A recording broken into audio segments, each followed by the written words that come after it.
Hallelujah. अफिसियां 6 अध्याय की 13 आयत कहती है कि इसलिए परमेश्वर के सारे हथियार बांध लो कि तुम बुरे दिन का सामना कर सको। बाइबल में पहले से लिख दिया गया कि दिन बुरे आएंगे, कौम कौम के ऊपर चढ़ाई करेगी, एक धर्म दूसरे धर्म के ऊपर चढ़ाई करके उसे मार डालकर जो सोचेगा कि उसने धर्म का काम किया। यूहन्ना 16 अध्याय पढ़ लेना। बाइबल का परमेश्वर कहता है ऐसे दिन आएंगे, ऐसा समय आएगा कि एक व्यक्ति को धर्म की खातिर मार डालेगा और सोचेगा कि मैंने बड़ा धर्म का काम किया, मैंने बड़े पुण्य का काम किया। बाइबल कहती है इसलिए तुम परमेश्वर के सारे हथियारों को कैरी करो, सारे हथियारों को बांध लो कि तुम बुरे दिनों का सामना कर सको। बोलो हालेलुया, हालेलुया। यदि आपने ऐसे दुनिया में, ऐसे पाप जब दिन पर दिन बढ़ रहा है, ऐसी दुनिया में जब आपने सरवाइव करना है तो आपको परमेश्वर के हथियारों को बांधना होगा। जैसे कि आप जानते हैं, सत्य से अपनी कमर कसनी है, उद्धार का टॉप होना चाहिए, वचन की तलवार, विश्वास की ढाल। इसके साथ ही और भी कई हथियार हैं, उनमें से एक है फास्टिंग प्रेयर। बोलो आमीन, आमीन। ये वो हथियार नहीं है, ये जैसे बोलते ना कि हर देश के पास बहुत सारे हथियार है, लेकिन हर देश के पास एक परमाणु बम भी है जो एक ही बार में सब कुछ तबाह करने की ताकत रखता है। ऐसा ही परमेश्वर ने आपको हथियार दिया है, वो है फास्टिंग प्रेयर। वो फास्टिंग प्रेयर वो वाली प्रेयर नहीं जो हम सुबह फास्ट रखा और पूरा दिन घूमते रहे, पूरा दिन मजे मस्तियां करते रहे और थोड़ा सा प्रभु का नाम भी ले लिया और जैसे ही 5 बजे पूरे दिन की कसर निकाल दी, वो वाली फास्टिंग की बात नहीं मैं कर रहा। ये फास्टिंग है, ये जो पावरफुल हथियार है वो है ड्राई फास्टिंग। वो है ना खाना ना पानी पीना। कितने लोगों को याद है जब चर्च के ऊपर सताव आया, जब हम थक गए, जब हमने कुछ भी, जब हमारे हाथ में कुछ नहीं लग रहा था, हमारा सर शर्म से झुका हुआ था, उस समय चर्च ने प्रार्थना किया, 3 उपवास रखे और तीसरे ही उपवास में रिजल्ट आपके हाथों में था। हालेलुया। ठीक उसी प्रकार से ये हथियार हैं। मोस्टली लोग क्या करते हैं, हथियारों को गलत जगह पर यूज करते हैं, यूं ही फास्टिंग रख लेते हैं, थोड़ा सा पाप कर दिया, फास्टिंग में है जी हम, लेकिन नहीं मालूम कि ये हथियार है।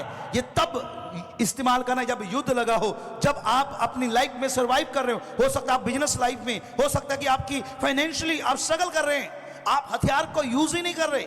आपको फास्टिंग में आना है, प्रेयर में आना है, डे नाइट प्रेयर में आ जाना है, एकांत में। हो सके तो अपने आप को कमरे में बंद करो, लॉक करो, 3 दिन के बाद निकलने की कोशिश, प्रेयर में चले जाओ। बोलो हालेलुया, हालेलुया। बुलंद आवाज में बोला करें हालेलुया। ड्राई फास्टिंग, ना कुछ खाया ना कुछ पिया, ये एक पावरफुल हथियार है आपके पास। जब आप इसके उपवास में, ऐसे उपवास में जाते हैं परमेश्वर के सन्मुख, तब जब आप किस चीज में मुश्किल परिस्थितियों में फंसे हुए हैं, जब आपको लगता है कि मैं निकल नहीं पा रहा, मेरी कोई भी प्रार्थना काम नहीं आ रही, कोई भी ले हैंड मेरे काम नहीं आ रहा, कुछ भी मैं कर रहा हूं लेकिन मेरे को कोई असर नहीं हो रहा, मेरे जीवन में वैसा ही बंधन का बंधन है, तो मैं आपको आज सजेस्ट करूंगा, आज मैं आपको ये आपको विनती करूंगा आपसे और आपको सलाह दूंगा कि आप फास्टिंग प्रेयर में जाएं, वो भी ड्राई फास्टिंग प्रेयर में। Hallelujah, hallelujah. और इसे प्रभु से अनुग्रह मांगे कि प्रभु हर हफ्ते में एक ड्राई फास्ट, सैटरडे मेरे लिए ड्राई फास्ट का दिन होगा, या शुक्रवार को दिन ठहरा लें। आज ही हम एक दिन ठहराते हैं, चलो अपने हाथों को उठाओ, कितने लोग मेरे साथ हैं। हर सैटरडे ड्राई फास्टिंग डे होगा। ना आप दिन में कुछ खाएंगे, ब्रश किया, कुरली किया, बस उसके बाद ना दिन में खाएंगे ना पिएंगे, ना रात में खाएंगे ना पिएंगे, फिर संडे ही प्रभु के घर में आके आनंद मनाते हुए जय जयकार के साथ प्रभु के घर में आएंगे यीशु मसीह के नाम में। आप जब फॉलो करेंगे परमेश्वर के वर्ड को, आप देखेंगे आपकी परिस्थितियां, आपकी जिंदगी, आपके हालात सेम नहीं रहेंगे, आप बदल जाएंगे यीशु मसीह के नाम में। तारीफ जोर से होनी चाहिए। बाइबल में किसने ड्राई फास्ट रखे? एस्तर नाम की एक लड़की थी जो राजा के संग ब्याही गई। जब राजा के संग ब्याही गई, कुछ लोगों ने यहूदी कौम को खत्म करने के लिए एक फतवा राजा से जारी करवाया। राजा नहीं जानता था कि मेरी पत्नी भी यहूदी है। फतवा जारी हो गया कि जितने यहूदी है सबका सफाया कर दो, मार डालो। जब ये बात मुर्दके को पता चली, जो एस्तर का मामा था, पिता के समान था, वो एस्तर से मिलने के लिए गया। और जब वो एस्तर से मिला, उसने कहा क्या जाने खुदा ने तुझे इसीलिए राजा बनाया हो कि तू अपनी कौम की राजा के साथ बात कर, ये तो अन्याय है। उसने कहा अच्छा, बिना परमिशन के राजा के पास जाना मृत्यु दंड के योग्य समझा जाता था। तो बोलती मेरा टाइम नहीं है राजा के पास जाने का, मैं कैसे जाऊं? अच्छा ऐसे करती हूं, जब आप 4 अध्याय की 16 और 17 आयत पढ़ते हैं एस्तर की, तो लिखा है कि एस्तर ने कहा अपने मामा से, मैं 3 3 रात ना कुछ खाऊंगी ना पीऊंगी, अपनी सहेलियों संग उपवास में रहूंगी, तुम भी जाकर ऐसा ही करना। और लिखा है कि जब वो उपवास करने लगी और उसने न्योता दिया राजा को कि मेरे घर में आपको खाने के लिए आना है। और हाँ, वो जो चालाक लुम्बड़ी थी जिसने ये सारी षड्यंत्र को रचा था, बोलता उसको भी साथ लेकर आना। और 3 दिन भोज चलता रहा और वो रोज शाम को जाते और भोज करते। और एस्तर ने समय देकर जब तीसरा उपवास आया तो उसने बताया कि मैं यहूदी हूं, मेरी कौम के ऊपर इस व्यक्ति ने गलत किया है। तो राजा ने तुरंत फतवा जारी किया कि इसे पकड़ दो। जिस खंबे पर एक बड़ा खंबा खड़ा किया गया, एक सूल खड़ी की जिसके ऊपर मारना था मोदरके को पकड़कर मारना था। और मोदरके को उपवास के कारण एस्तर ने जो उपवास रखे, उस उपवास का रिजल्ट ये निकला कि राजा ने उसी खंबे पर जिसने उसे बनवाया था, उस चालाक लुम्बड़ी ने उसी के ऊपर टांग दिया, उसके घराने को मार दिया गया। और उसके जगह पर मोदरके को शासन करने के लिए ठहराया गया। और परमेश्वर ने पूरी यहूदी कौम की रक्षा नहीं की, बल्कि मोदरके का भी, जो खुदा परस्त था, उसका भी सर ऊंचा किया। Hallelujah, hallelujah. एक फास्ट से स्टार्ट करें। आपको हो सकता है कि कई लोग डायबिटीज की गोलियां खाते हैं, शुगर के मरीज हैं, कईयों को किसी प्रकार की प्रॉब्लम है, लेकिन आप शुरू करें। मैं आपको कहना चाहता हूं, माफ कीजिएगा, मेरे को डॉक्टर भी सुनते, डॉक्टर बीच में रहते, लेकिन उन्हें भी ये मानना पड़ेगा कि बहुत सारे डॉक्टर भी जो हैं वो दुष्ट आत्माओं से पीड़ित हैं, क्योंकि बहुत सारे अबॉर्शंस वो करते हैं, बहुत सारे इनलीगल परमेश्वर के कामों में वो हाथ डालते हैं, इसलिए दुष्ट आत्माओं से ग्रसित रहते। वो ऐसे ही पैसा कमाने के लिए आपके शरीर के साथ खेल जाएंगे। बीते दिनों में मेरा एक दांत में मैंने पिन मार मार के उसको खोखला कर लिया और वो दर्द करने लगा। जब मैं कुछ खाता था वो सही नहीं था, तो मैं एक लुधियाना के अच्छे डॉक्टर के पास गया जिसकी काफ़ी अच्छी फीस थी। तो मैंने कहा अच्छा डॉक्टर है, इसे दिखाते हैं। जब मैं उसके पास गया, उसने एक्सरे वगैरह किया और उसने कहा कि आपके दाढ़ तो खराब होगी, इसको निकालना पड़ेगा। तो मैंने सोचा क्या प्रभु, एक निकलेगा तो पूरा सिस्टम हिल जाएगा। तो ठीक है, मैंने बोला कि हम आपकी अपॉइंटमेंट लिख देते हैं तो आप आना। लेकिन मैंने प्रार्थना किया, मैंने कहा प्रभु मैं उपवास में हूँ, मैंने ये दाढ़ नहीं निकलवानी, मेरी दाढ़ को ठीक करने वाला तू है। ये कहती मैं इसके शब्द को रिसीव नहीं करता, मैं जानता हूँ कि ये झूठ बोल रही है, इसको पता है कि मैं निकालूंगी मेरा क्या जाएगा, मैं 20-25 हज़ार रुपये बनाऊंगी। तो मैंने प्रार्थना के साथ विश्वास किया और देखो मेरी दाढ़ निकाली नहीं गई। उसी दाढ़ से मैं अखरोट भी खाता हूँ, उसी दाढ़ से मैं सब कुछ कर पाता हूँ जो डॉक्टर कहता था खराब हो चुकी है। बोलो हालेलुया, हालेलुया। हो सकता है कि डॉक्टर ने आपको मेडिसिन चालू कर दी है, हो सकता है कि आपके ग्लूकोज के ऊपर ग्लूकोज लग रहा है, हो सकता है कि आपके माइंड को ये सेट कर दिया गया कि आप बीमार हैं, उस बीमारी से बाहर आए, ड्राई फास्टिंग में आए। आप देखेंगे बीमारियां, जिस बीमारियों से आप डरते हैं, मेरे आका ने क्रूस के ऊपर उसके डंक को तोड़ा है। आप बीमार नहीं बल्कि चंगे किए गए हैं यीशु मसीह के लहू के द्वारा। हर शुगर का आत्मा आपकी लाइफ को छोड़े और जाए यीशु मसीह के नाम से। हर सर्वाइकल आपकी लाइफ का हिस्सा नहीं है यीशु मसीह के नाम से। हर बीमारियों के अड्डे, दवाइयों के अड्डे आपके घरों से टूट रहे आज यीशु मसीह के नाम में। हालेलुया। तो इस वचन को आपने अपनी लाइफ में फॉलो करना है कि मुझे वास प्रार्थना में जाना है। बीते समय में मैंने बताया कि हमारा रिश्ता खुदा के साथ बाप बेटे का है। बाप बेटे का हमें गिड़गिड़ाकर रोने की आवश्यकता नहीं है। इसका मतलब मैंने ये नहीं कहा कि तुम्हें प्रार्थना करने की आवश्यकता नहीं है। आपके आका मसीह यस्सू ने भी प्रार्थना की। संत पतरस को जब लंगर की बात चली तो संत पतरस को वचन को सोचिएगा, सुनिएगा।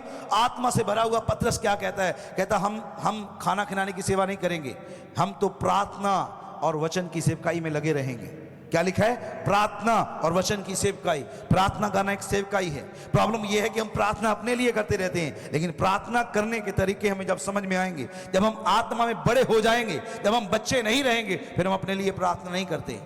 हम उपवास में रहते, प्रार्थना में रहते, हम संसार के लिए रोते पीटते। मैं अपनी गवाही बताता हूं, जब मैं एक विश्वासीता चर्च जाया करता था तो बहुत सारे पादरियों के बच्चों को मैं फुटबॉल खेलते देखता, तो मैंने रोना, मैं उनको देखकर रोना कि ये पादरियों के बच्चे हैं, इनको चर्च में होना चाहिए था। इसलिए मुझे पसंद नहीं है कि आपके बच्चे जब दौड़ते फिरते हैं, आपको उसको शिक्षा देनी होगी, सिखाना होगा, मारना होगा, पीटना होगा। बाइबल कहती छड़ी उठा तो तेरा बच्चा मरना जाएगा। तो मैं रोता था उन बच्चों के लिए कि प्रभु इसे तेरी हजूरी में होना चाहिए था, ये तो प्रार्थना करने वाले होने चाहिए थे, ये तो पासबान के बेटे बेटियां हैं। पासबान का कसूर नहीं था, बेटे बेटियां गलत मार्गों पे चले गए थे। परमेश्वर ने उस बोझ को देखा, उस रोने को देखा। मैं अपनी गवाही बताता हूं, परमेश्वर की वेदी पे खड़ा खड़ा। जब मैं बस पे ट्रेन में सफर करता और किसी को ऐसे ही नाना प्रकार की पूजा पाठ के बीच में जाते हुए देखता और ऐसी चीजों की उपासना करते देखता, दरख्तों की, पेड़ों पौधों की उपासना करते देखता, तो मैं रोता और मैं कहता कि प्रभु इन्हें बता कि परमेश्वर कौन है। मैं रोता उनके लिए, मेरे आंसू रुकने, बस में मैं रोने लग जाता, ट्रेन में रोने लग जाता।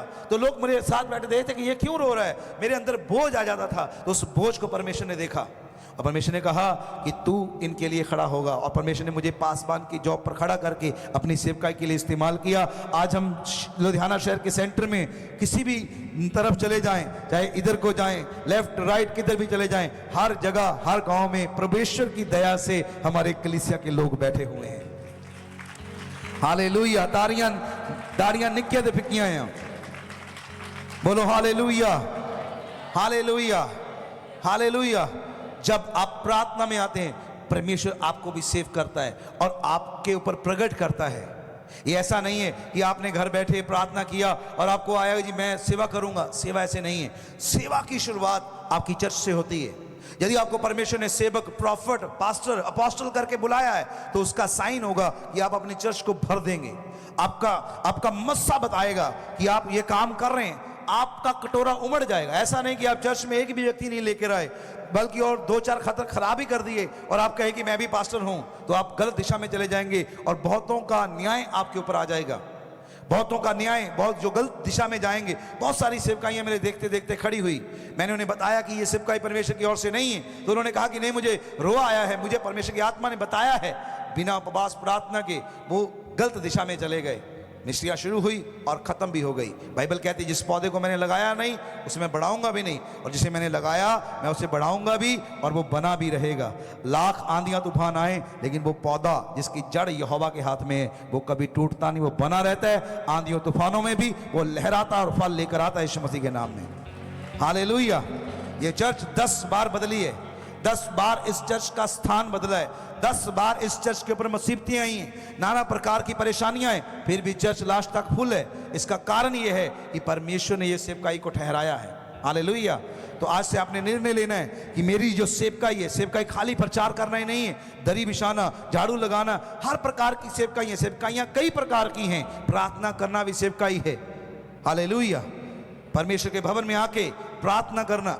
मेरी बीबी अर्ली उठकर परमेश्वर के भवन में बैठ जाती है, दुआ करती है। मेरी बेटी रात भर आपके लिए प्रार्थना करती है, वचन में रहती है। हम मिलकर घराना आपके लिए प्रार्थना करते हैं। तो आपको भी हमारे साथ उस चीज को कॉपी करना है, प्रार्थना में आना है।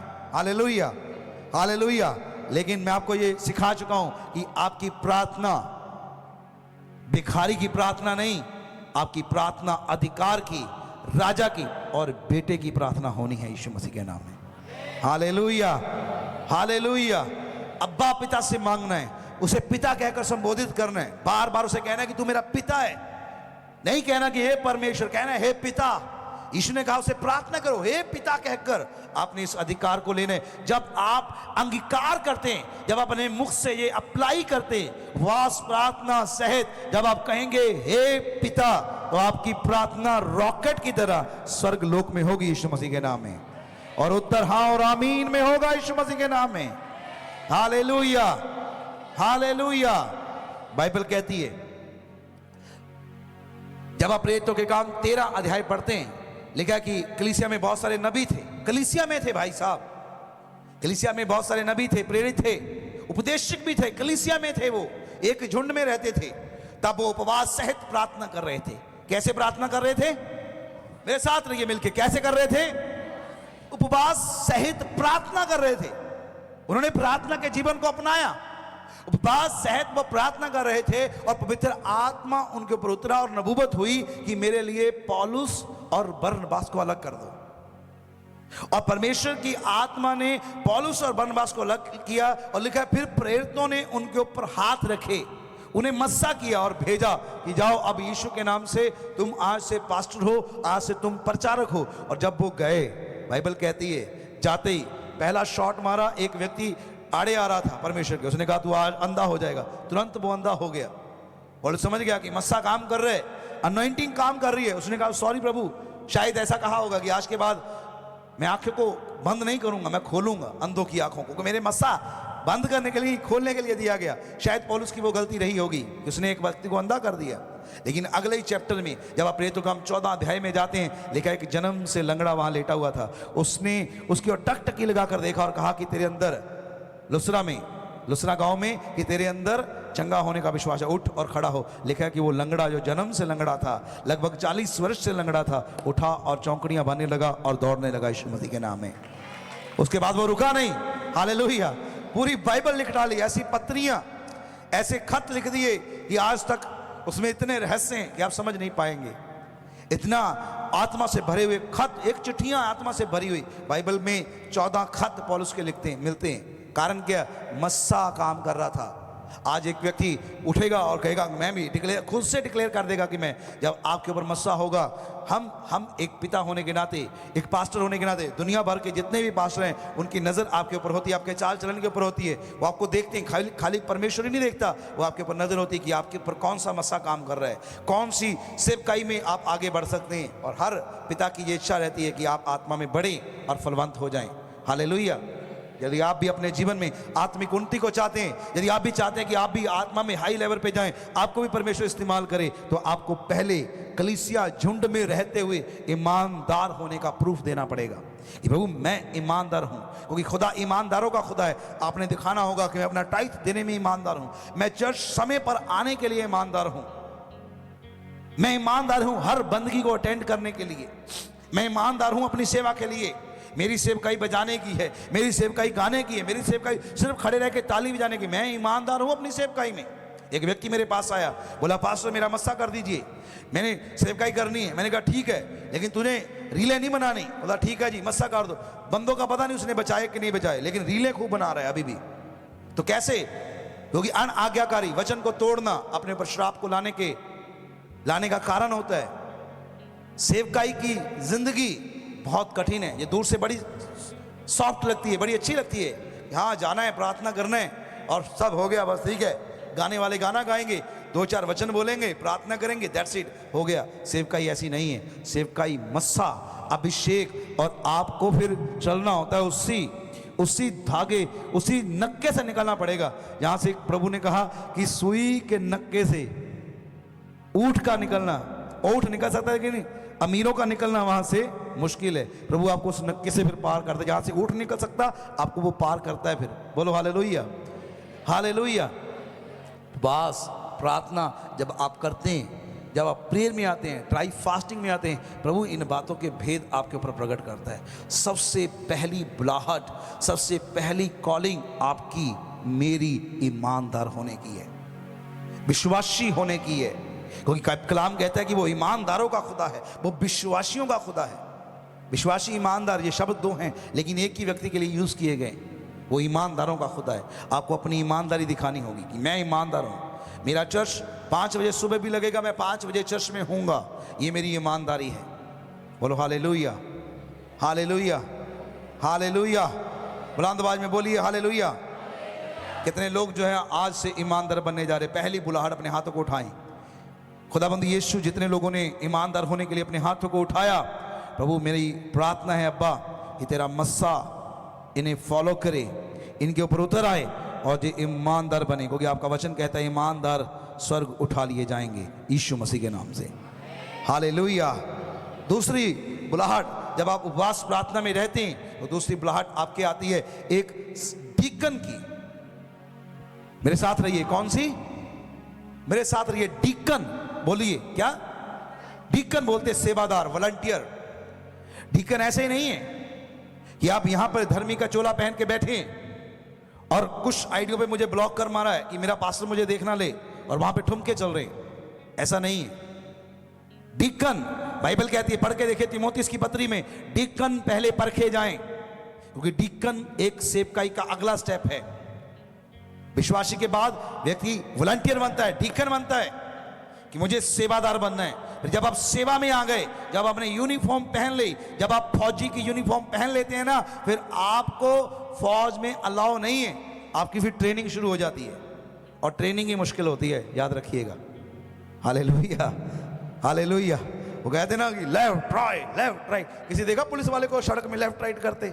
नहीं ना, वो ट्रेनिंग मुश्किल थी, वो उसका माइंड को पक्का करना था कि ये अधीनता को सीख जाए, क्योंकि इसको आगे जाके बड़ी जिम्मेदारियों को निभाना है। इसलिए कभी बोलते खड्डा कूदो, कभी रस्सी पे चढ़ो, कभी घोड़े की सवारी। किसी को देखा है रस्सी टापती है? कोई मुलाजिम गाड़ी से उतरा और रस्सी टापने कूदना शुरू कर दे, वो ट्रेनिंग है। दौड़ो, उठो, भागो, वो ट्रेनिंग है कि आगे जाके बड़ी जिम्मेदारियों को जो संभल सकें, इनका माइंड वैसा सेट हो जाए। ऐसे ही डीकन का दूसरा अभिषेक आपकी लाइफ पे खुलता है, फिर आप बनते चर्च में बजाने वाले, गाने वाले, वॉलंटियर, पीछे करने वाले, दरिया बिछाने वाले। लेकिन ये लोग भी, बाइबल कहती परखे जाएं, ये लोग भी परखे जाएं और यदि खरे निकले तब जाके सेवा का काम करें। जब आप ये इसमें भी ईमानदारी के साथ सेवकाई करते हैं और उपवास प्रार्थना में बने रहते हैं, फिर परमेश्वर आपको अगली जिम्मेदारी देता है। फिर आपको चर्च में ही असिस्टेंट पास्टर की जॉब मिलती है। अब चर्च में ही पास्टर की गैर मौजूदगी में एक पास्टर की प्रेजेंस को लेकर आते हैं। अक्सर आपने लोगों को कहते सुना होगा चर्च में कि जब पास्टर आते हैं तो माहौल चेंज हो जाता है, एकदम से जैसे जान आ जाती है, ऐसा हो जाता है। तमाम कलीसिया में ऐसा ही है। उससे पहले आपको लगेगा कि कुछ ना कुछ कमी है, लेकिन जैसे ही खुदावंद का खादम पुलपट पे आएगा, आप देखेंगे माहौल एकदम चेंज हो जाएगा, एकदम वो भर जाएगा। और जब आप पहली ईमानदार, दूसरे डीकन की कॉल को आगे निकल जाते हैं, फिर परमेश्वर आपको असिस्टेंट बनाता है। फिर पास्टर ना भी हो, आप जब उसकी जगह पे खड़े होते हैं, सेम प्रेजेंस को कलीसिया फील करती है और कहती है कि सचमुच परमेश्वर जिंदा है और महान है। Hallelujah, hallelujah. इसके बाद जब आप इसमें भी ईमानदार रहते हैं, जैसे यहोशू रहा, जैसे एलिशा रहा, जब आप इसमें भी ईमानदार रहते हैं, फिर परमेश्वर एक दिन आपको अलग करता है। संत पौलुस ईमानदार था, उसका काम यही था, वो कलीसिया का चंदा इकट्ठा करता था और लेके जाता। 12 अध्याय तक, 9 अध्याय से लेकर 12 अध्याय तक पौलुस चंदा इकट्ठा करने वाला है। लेकिन जैसे 13वां अध्याय आता है, पवित्र आत्मा उसे अलग कर देता है। Hallelujah, hallelujah. मैं होप करता हूं कि आप समझ गए होंगे सेवकाई को भी और मसीह ईमान को भी। आमीन। यदि समझे तो जोर से तारीफ करें परमेश्वर की। आज से आपने निर्णय लेना है कि मैं अपने हथियारों को इस्तेमाल करूंगा, ड्राई फास्ट में जाऊंगा, परिस्थितियों को बदल दूंगा, मैं बदलूंगा परिस्थितियों को, यीशु मसीह के नाम में। आमीन। खुदा आपको बरकत दे। आइए।